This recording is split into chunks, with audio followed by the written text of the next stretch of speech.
नमस्कार माझे गुरुजन आणि माझ्या बाळ मित्रांनो, मी विहा दत्तप्रसाद बिरमुळे एका सुंदरशा फुलपाखराची गोष्ट सांगणार आहे. कोणी एकेकाळी एका झाडावर एक सुरवंट राहत होता. तो तितकाच आनंदी प्राणी नव्हता. त्याला आपलं झाड आणि मंद शरीराचा तितका राहायचा. त्यालाही असं वाटायचं पक्ष्यांसारखं उडावं, मुंग्यांसारखं धावावं, पण तो रांगत राही आणि आत्याशिवाय झाडाची पाने खात राही. मुंग्या त्याला चिडवतात, तू किती खातोस, थोडा आराम पण कर आणि थोडीशी पानं आमच्यासाठी पण ठेव.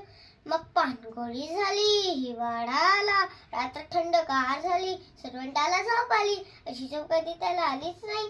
झोपायच्या पूर्वी त्याने आपल्या अवतीभोवती जाड ब्लँकेट पेरले आणि तो गाढ झोपी गेला. हिवाळा 4 महिने चालला. हिवाळा संपला, सुरवंटाला गरम होऊ लागले. सुरवंटाने ते ब्लँकेट तोडले. त्याच्यामध्ये काय पडलं? एक सुंदरसं फुलपाखरू. निसर्ग मातेच्या कृपेने एका झाड आणि मंद सुरवंटाचे एक सुंदर फुलपाखरात रूपांतरित झाले. तात्पर्य असं की आपण कोणालाही जाड, मंद, कुरूप किंवा वाईट म्हणू नये, कारण प्रत्येक जण हळूहळू चांगल्या गोष्टींमध्ये सुधारित असतो. धन्यवाद.